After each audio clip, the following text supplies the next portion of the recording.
उद्या महाविकास आघाडीचे आमदार विधान भवन परिसरात आंदोलन करणार। छत्रपती शिवाजी महाराजांच्या पुतळ्याला अभिवादन करून आंदोलन करणार।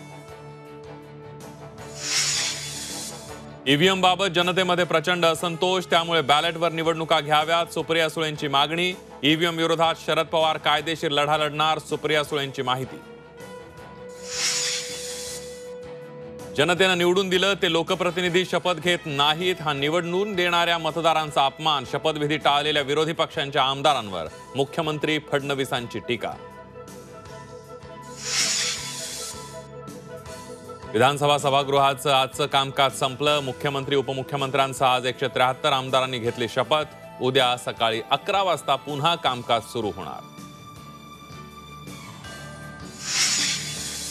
एकनाथ शिंदे विधान परिषद सभागृह नेते होणार, सूत्रांची झी24 तासला माहिती।